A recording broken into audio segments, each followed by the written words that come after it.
Então, é incrível esse livro, né? Porque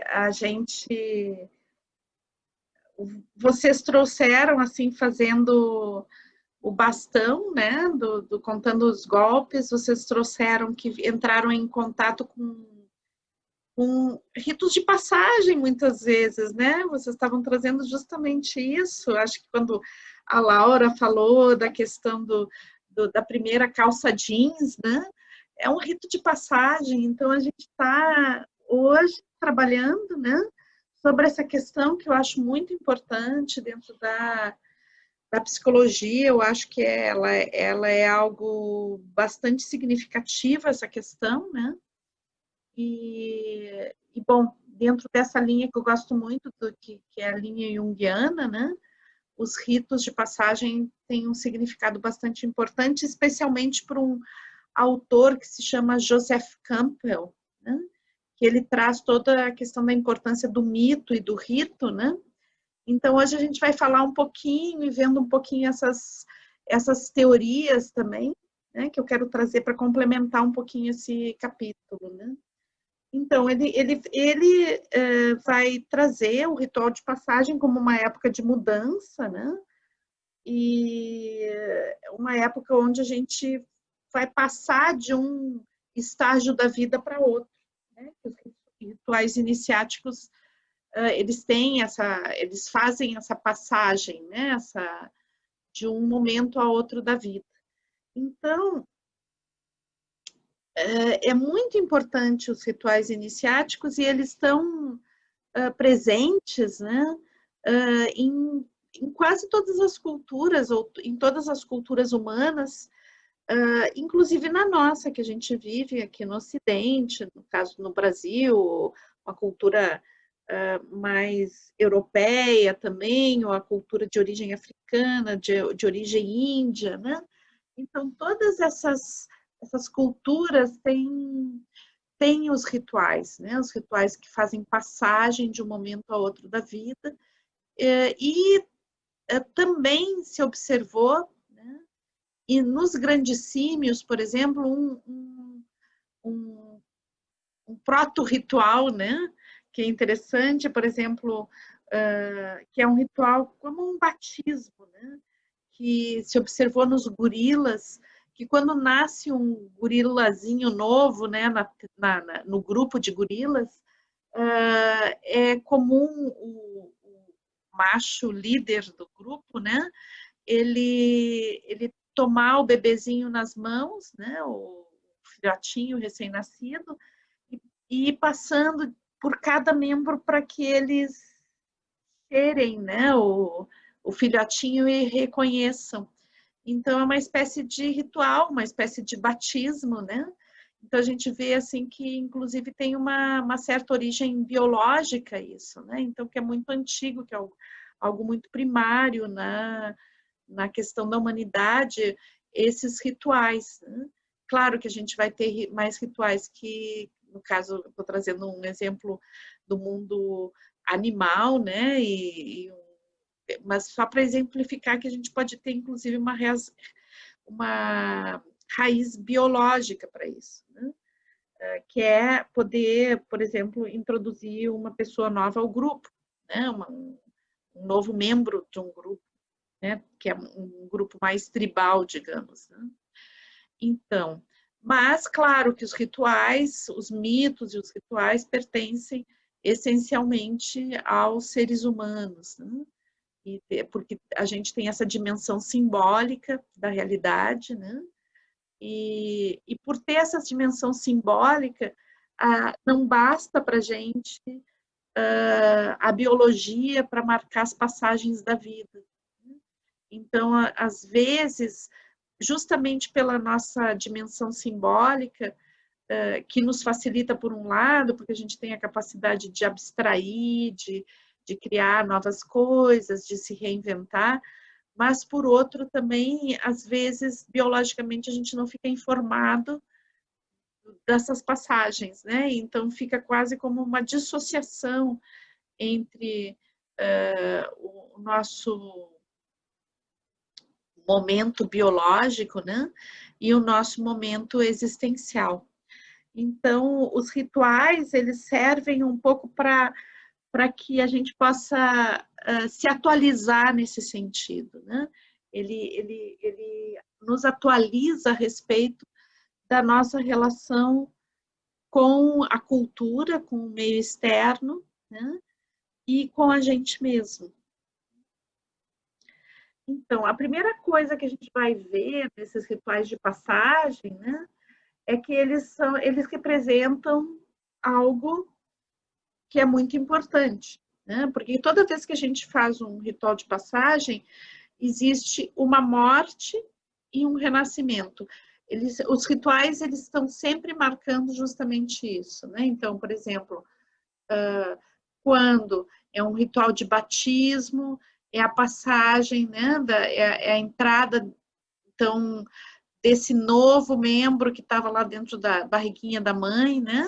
Então, esse novo membro, agora ele vai adquirir esse status, né, de ser membro do grupo, né?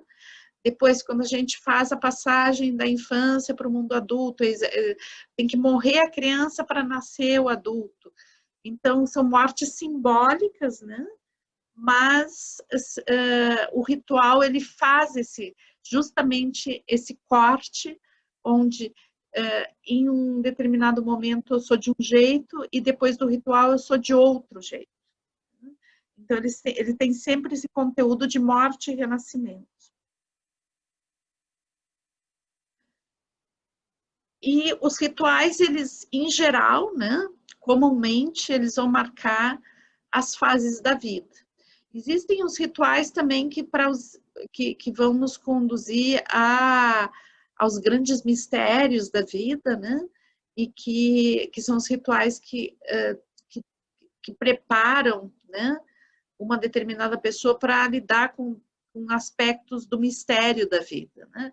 E que a gente chama daí os iniciados, e também se trabalha com rituais nesse sentido, né?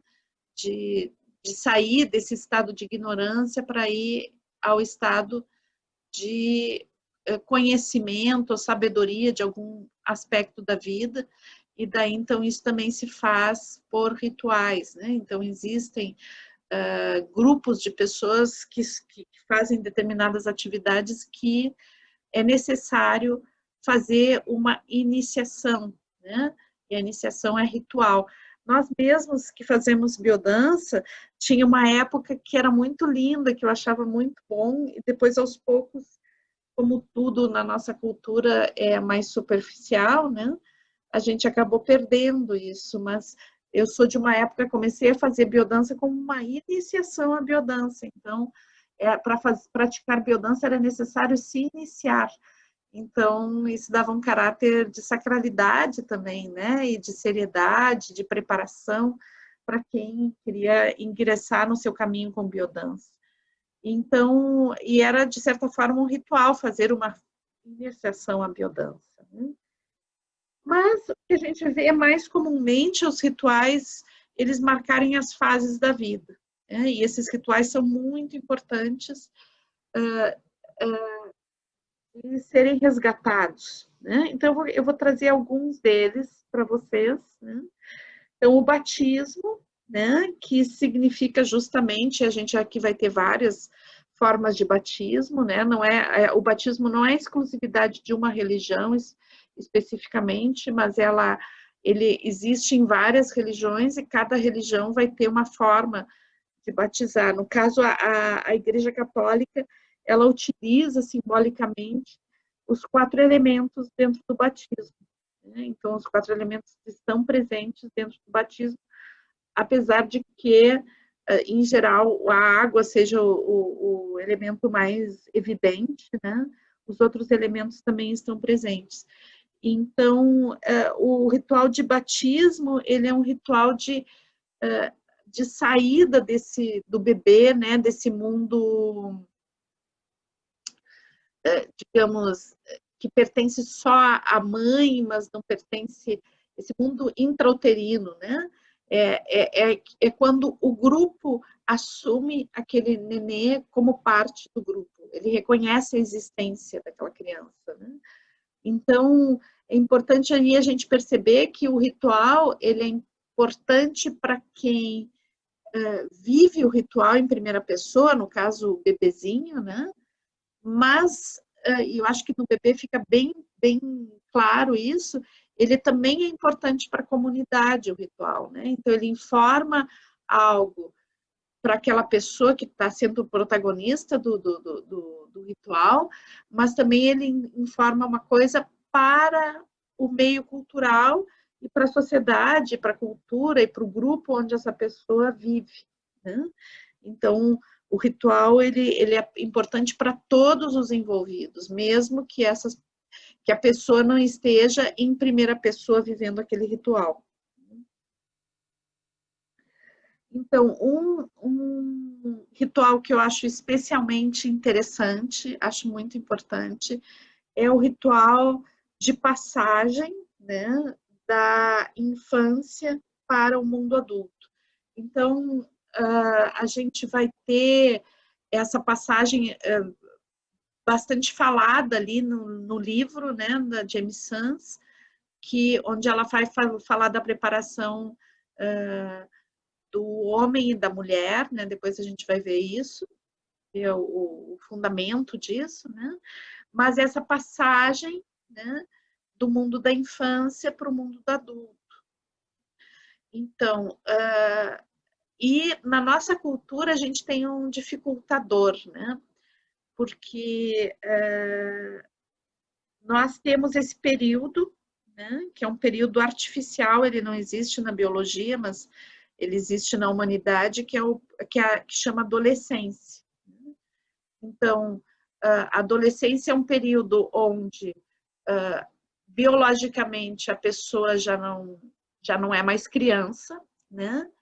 Mas que ela ainda não assumiu todas as responsabilidades de adulto, mas ela também não está no mundo da infância, né? Por razões biológicas e também por algumas exigências que o meio faz. Mas essas exigências que o meio faz, né, não são exigências completamente de um mundo de adulto, né?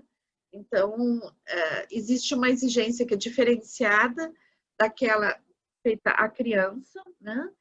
Mas também não é a mesma exigência que tem o adulto.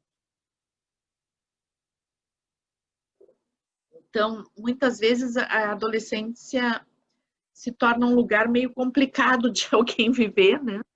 Uma fase difícil da vida, justamente primeiro porque tem todas as questões orgânicas, hormonais da adolescência, né? Desse período de passagem, né?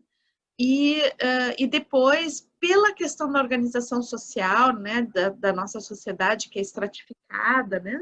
Ou seja, a gente tem classes sociais, tem toda uma necessidade, principalmente das classes mais abastadas, de que a pessoa se prepare para o mundo de trabalho, né? E essa preparação depende do tipo de preparação, pode ser muito longa, né? Então, isso faz com que, dentro da nossa cultura, para preparar as pessoas para esse mundo operativo, né, de lidar com a realidade, então ela fica mais tempo dependendo dos pais, né, e sendo sustentada pelos pais, que, ao mesmo tempo que facilitam isso, também exigem coisas, às vezes exigem que essa pessoa não tenha atitudes como adulto, não tome decisões como um adulto, né? Então, dentro das culturas não estratificadas, né, que não existiam classes sociais, em geral existia um processo de preparação, né, do púbere para, em um momento, ter o ritual, né, e depois daquele ritual, que acontecia por volta de 13, 14, 15 anos, né? Só um pouquinho, pessoal, que tocou meu celular aqui, que eu vou botar no silencioso. Desculpa que eu me esqueci de deixar ele no silencioso. Então, existe toda essa preparação, né, dessa criança, aí pelos 13, 14 anos, 15 no máximo, e depois do ritual, né, essa pessoa é considerada um adulto, com todos os direitos e deveres do adulto, né? Então, nas sociedades não estratificadas, esses rituais, eles vão fazer essa marca de passagem, né? Bom, depois a gente vai entender melhor como é que é a preparação para isso, né? Mas é um dos rituais bem importantes, né? E digamos que na nossa cultura a gente tem esses rituais, mas de uma forma muito banalizada, superficial, né? E acaba que a gente não faz essa passagem, né, para o mundo adulto de uma forma eficaz e muitas vezes emocionalmente permanecemos toda a vida estacionados na adolescência, não num nível de maturidade orgânica, mas sim de maturidade psíquica, né? Porque não conseguimos fazer esse processo de desprendimento do mundo dos pais, muitas vezes, né? Das exigências ou das fantasias ligadas à adolescência. Bom, outro ritual que é importante de passagem é o próprio casamento, né? Onde a gente deixa a identidade de solteiro, né, para entrar numa identidade de par, de constituição de família, né? Então tem algumas culturas que têm isso super marcado, né? Algumas culturas não consideram o fato de estar casado que teria que ser eterno, né? Que teria que ser toda a vida. Algumas culturas têm a questão de que sim, que tem que ser por toda a vida, é um compromisso que tu assume por toda a vida. Bom, e claro, entre a realidade, né, o que realmente acontece, esse propósito, existe uma distância grande, né? Mas, de fato, o que acontece no ritual em si do casamento é isso, né? Essa passagem entre o mundo do solteiro, né? Que é um mundo mais sem compromissos, né? Para o mundo de ter que sustentar uma família, tem uma série de papéis que tem a ver com essa relação familiar, né? Então, que vai se manifestar de diferentes formas em cada cultura, mas o ritual, né, em si de casamento, ele vai estar presente em várias culturas, mesmo que esse casamento, para algumas culturas, não tenha que ser para sempre, né? Tem algumas culturas até que o casamento é periódico, né? Então, tu casa várias vezes, pode ser até com a mesma pessoa, mas tu vai lá e casa de novo para ver se tu quer continuar mesmo ou não casado, né? Depois a gente tem os rituais como as formaturas, né? Mas não necessariamente tem que ser só formaturas, são os rituais onde a gente assume uma profissão, né? Então, geralmente é longo o processo de preparação, né? Para assumir profissionalmente, é um processo longo, então existe o ritual onde tu entra estudante, sai, né? Um profissional, né? E daí, claro, como os outros rituais, tem um reconhecimento de ti mesmo, né? À medida que tu faz esse ritual, tu te autoriza, né? Existe uma autorização que vai no nível inconsciente, de que sim, agora tu está pronto para exercer, mas também socialmente existe uma aceitação, né? De que agora sim, tu pode exercer aquela profissão. E depois, um ritual que é inevitável, né, que todos nós vamos passar em algum momento, que é o ritual da morte, né, onde, claro, assim como o ritual do batismo, a pessoa que é o centro do ritual não está conscientemente envolvida, a gente não sabe depois da morte como é que é, né, mas é um ritual super importante para as pessoas da comunidade, né? Significa o encerramento de um ciclo para a própria comunidade, significa uma despedida, significa um desapegar, né? Então, os rituais que são os funerais, e tudo que está relacionado a esses funerais, o enterrar, o cremar, né? O velório, toda essa ritualística que existe em torno da morte, né? Também é bem importante. Então, o principal fator do ritual, por que ele é tão importante, né? É porque ele é uma forma de informar o inconsciente da passagem, né? Então, se acredita que se tu não faz, né? Isso, e o Campbell traz essa reflexão bem fortemente dentro do livro A Máscara do Herói, é a Máscara do Herói? Agora, não, O Herói de Mil Faces, eu estou confundindo dois títulos, misturando os dois. O Herói de Mil Faces, né? Que ele traz essa questão de que existe uma necessidade, né, do inconsciente ser informado das passagens da vida, e o ritual é o elemento chave para fazer essa informação. Então, quando a gente ritualiza uma passagem, é como que a gente esteja informando o inconsciente através, é um ato, entre aspas, mágico, né, de informar ao inconsciente de que está existindo essa passagem, né?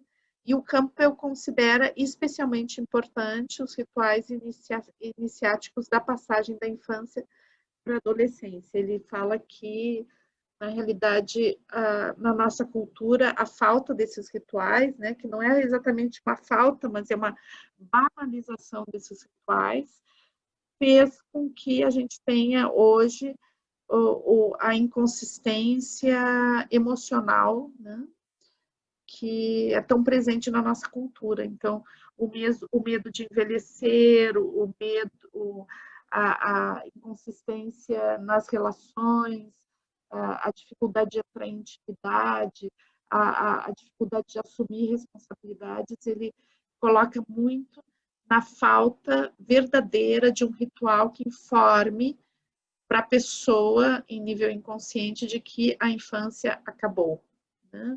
Então, para o Campbell, a maioria de nós continua infantil toda a vida por falta de um ritual de passagem. E daí o Campbell diz que, na realidade, o que acontece quando o inconsciente não tem a chance de ritualizar isso no momento certo, ele pode dar jeitos de fazer o ritual. Vocês podem sonhar com coisas que tenham sentido ritual, né? Então, às vezes o inconsciente faz um esforço para criar o ritual de passagem, né? E que pode ter sonhos que tenham a ver com rupturas, né? Sonhos que tenham a ver com desafios, rupturas. Só que o que acontece? O Campbell diz que se tu vive isso através de sonhos e não dá importância, né? Não consegue validar, o que acontece é que daí começa a ir para uma coisa muito prática. E daí é possível que a pessoa faça acidentes, ela fique doente. Então, é como que o inconsciente vai pedindo, né, a experiência de ruptura. E às vezes a gente pode ficar bem doente por causa disso, né? Como uma experiência iniciática, uma busca de uma experiência iniciática que faça essa passagem, né? Então, na realidade, a busca da experiência que te faça amadurecer, né? Que faça com que tu assuma que tu já não é mais criança, né? Então, existe uma procura do inconsciente para isso, né?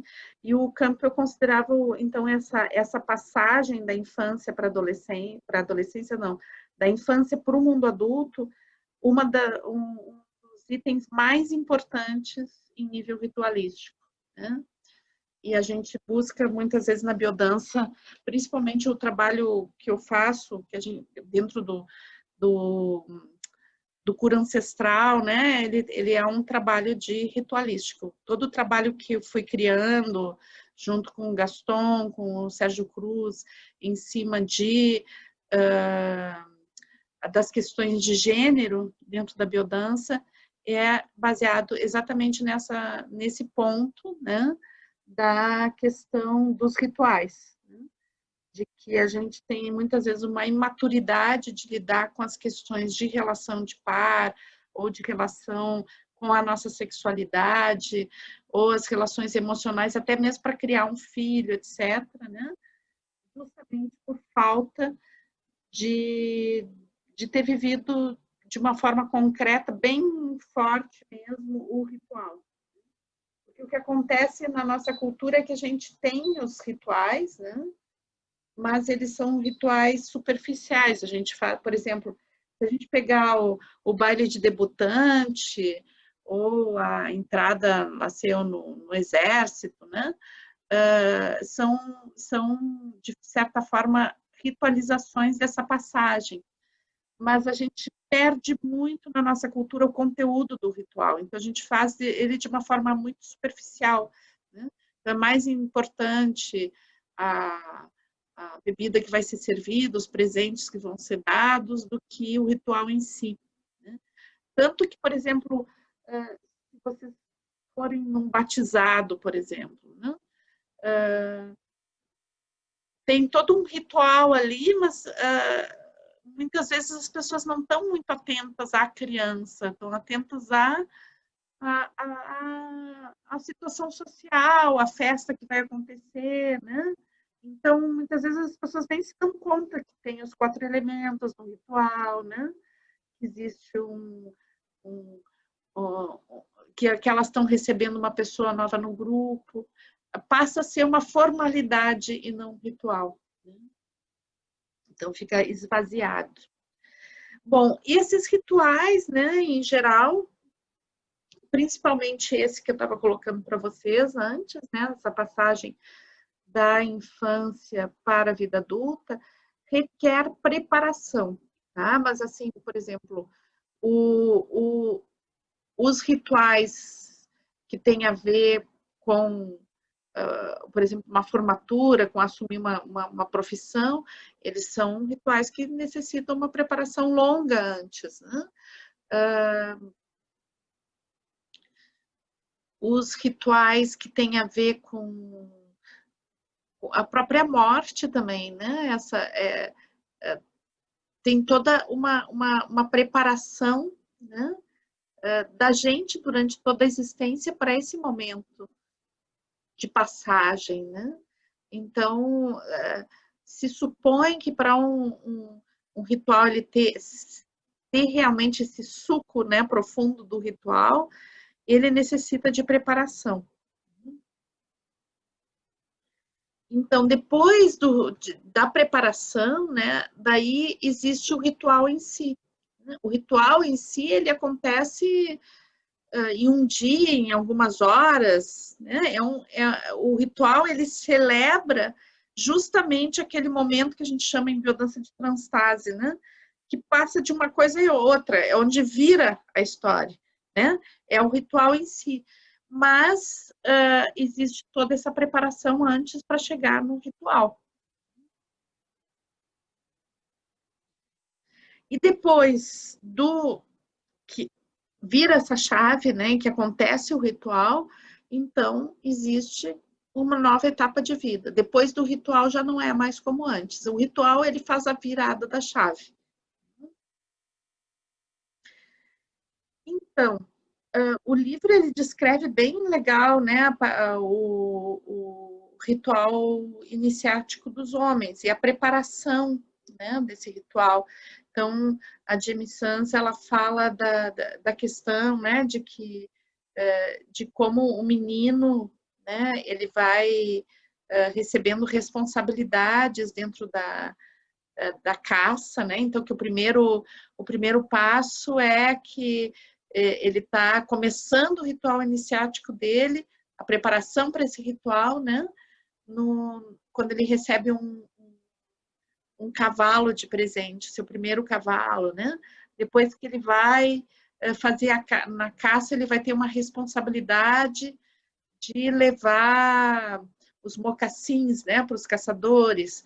E daí, aos poucos, vai aumentando a responsabilidade dele, até que ele pode ser um líder de grupo de caça, né?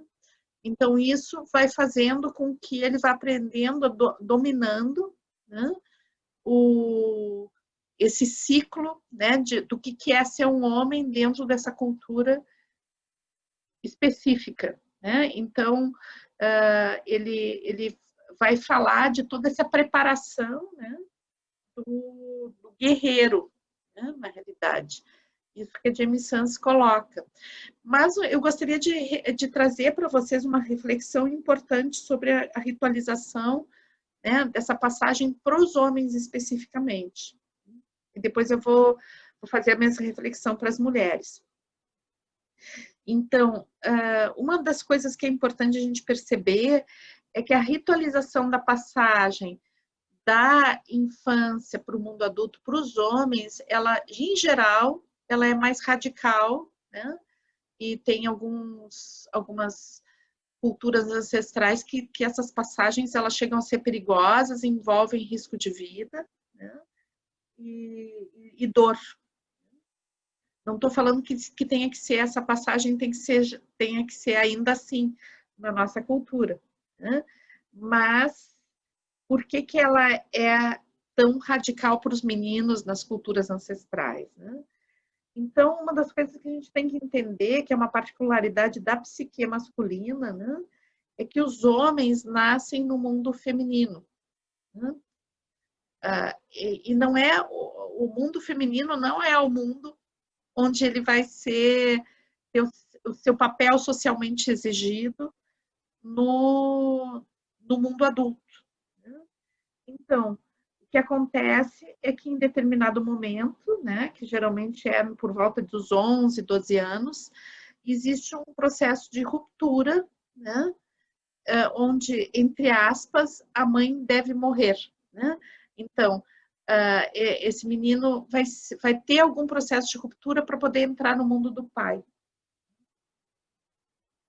Então, nas culturas ancestrais, isso se fazia, inclusive, às vezes se ritualizava um rapto, né? Onde os homens entravam na cabana e raptavam, entre aspas, o menino, né? Era uma ritualização. Iam com máscaras e raptavam o menino. Então, e a mãe fingia, né, que rebelava e coisa, e daí se raptava o menino.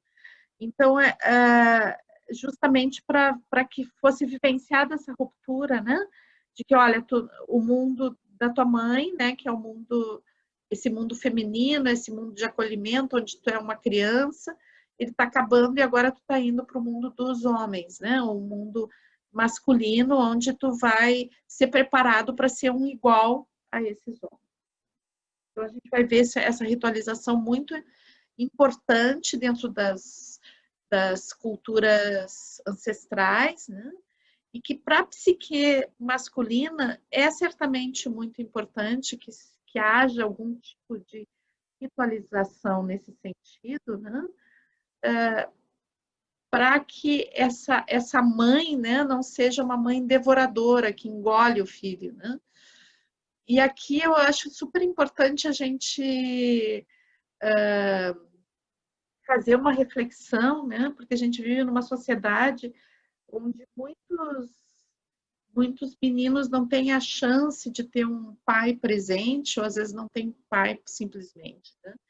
Então, que as mulheres, muitas vezes, tentam ser pai e mãe, né? E tentam fazer com que o filho faça esse ritual de passagem. E eu considero bem importante a gente perceber que não está no papel da mãe fazer essa passagem, né? Ela não vai conseguir fazer, né?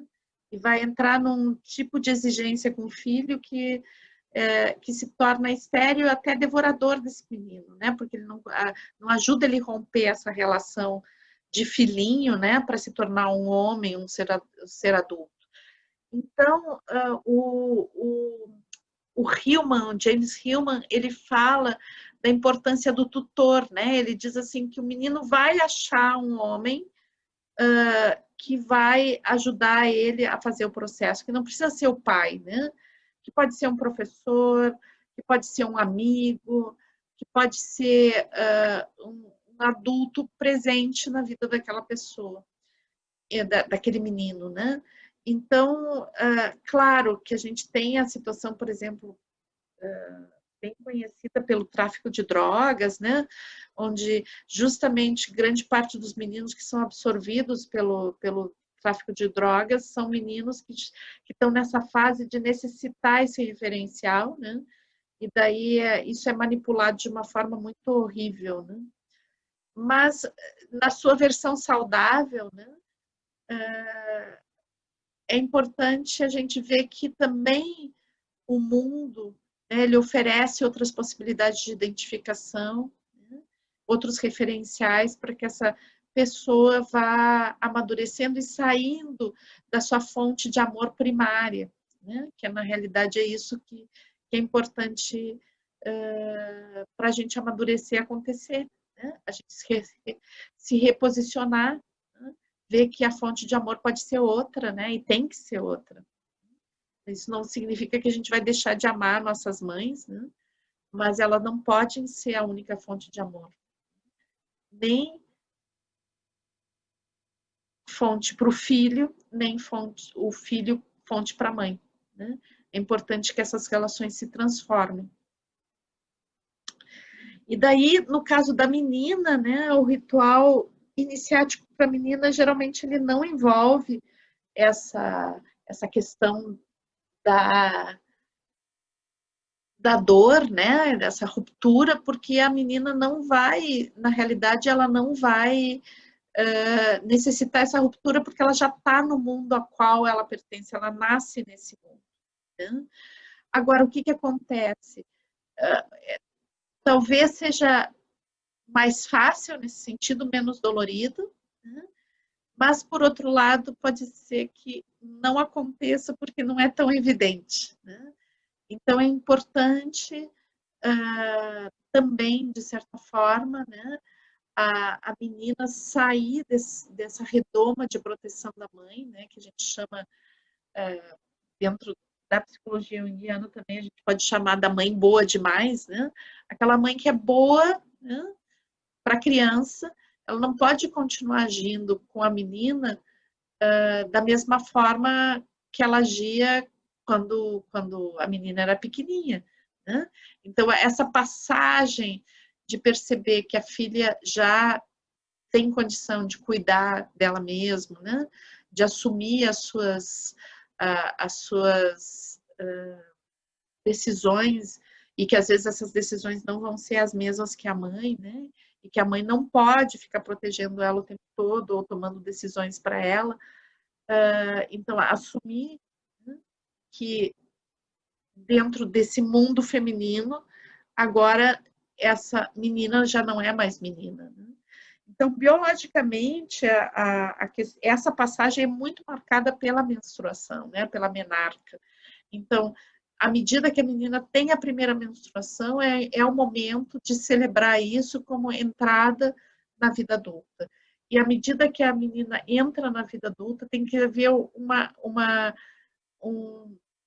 ritualização onde os pais assumam, né, especialmente a mãe, mas o pai também, né, assuma de que ela não é mais uma criancinha que tem que ser protegida, né, mas que agora ela é a senhora das suas decisões e que, bom, e que ela vai fazer a escolha dos seus caminhos.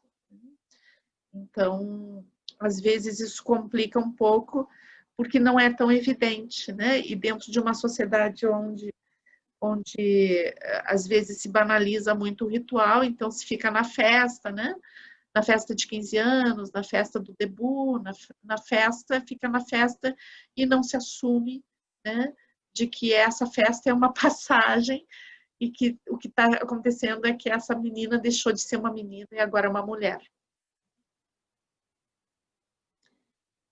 Então, a gente vive, segundo vários autores junguianos, né, que desde Maria von Franz, Hillman, Campbell, né, a gente vive num mundo que é do puer a eternos, né, ou seja, eternamente criança, que é aquela pessoa que é adulta, mas que nunca amadurece, né? Que não consegue assumir relações profundas, que não consegue cuidar de si muitas vezes, né? Então, os puera eternos são pessoas que têm essa dificuldade de assumir responsabilidades, né? De, às vezes, assumir até o seu próprio sustento. Em geral, são pessoas que se arriscam muito na vida, porque têm uma visão inconsequente das coisas, né? E às vezes também se arriscam muito, segundo a Maria von Franz, né? Se arriscam muito justamente para buscar a ritualização, né? Então, geralmente, pessoas muito adeptas a esportes radicais, que são cada vez mais radicais e cada vez botam mais em risco, e nunca é suficiente, são pessoas que estão dominadas dentro do puera eternos. O puer, ele tem uma contraparte, né, exatamente oposto, que é o cênix, né? O cênix é outro arquétipo, né? E eles são complementares. Então, assim como o puer é a juventude, o cênix é o velho. Em geral, nós temos os dois, né? Então, nós temos a nossa criança divina, nosso ser mais inocente, né?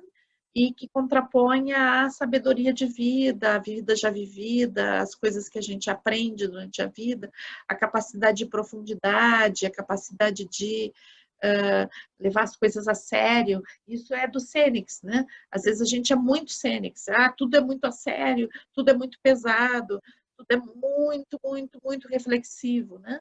Então é importante que a gente tenha pulsação entre os dois.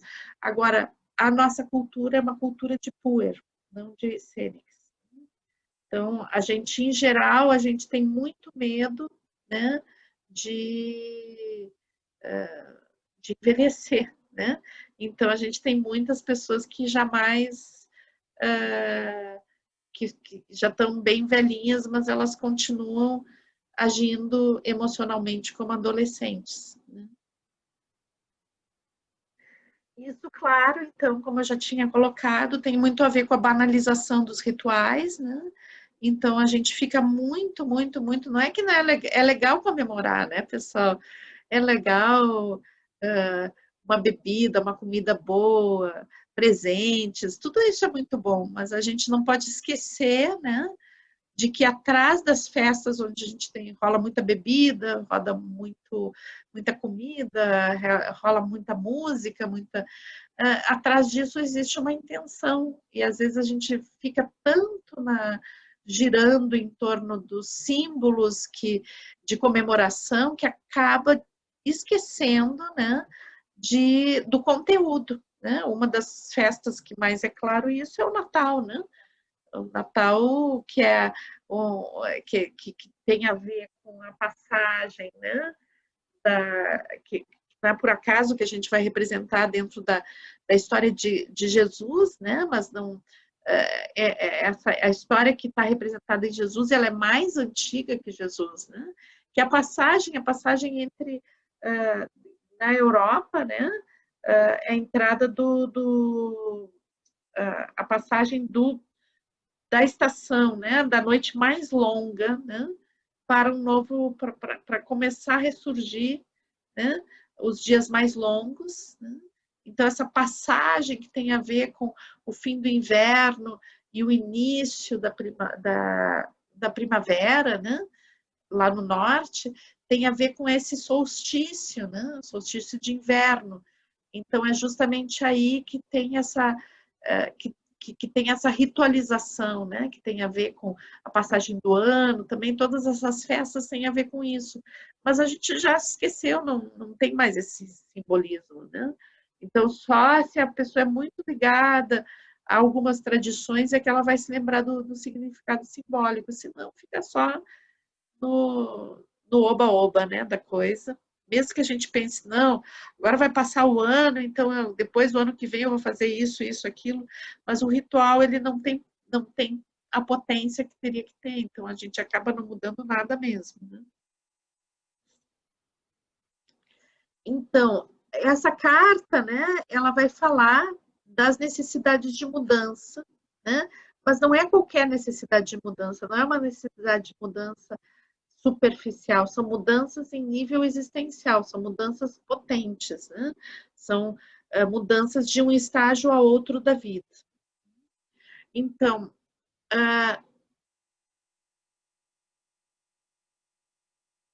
o ritual, né, ele nos ajuda a fazer a entrada nesses novos momentos. Né? Então, se você vem dentro do buscar uma carta, né, uma mensagem da carta, vem essa carta, né, ela está falando da necessidade de mudança, né, de uma mudança profunda e uma mudança que possivelmente ela possa ser ritualizada, ela peça uma ritualização para que realmente ela seja informada num nível bem profundo.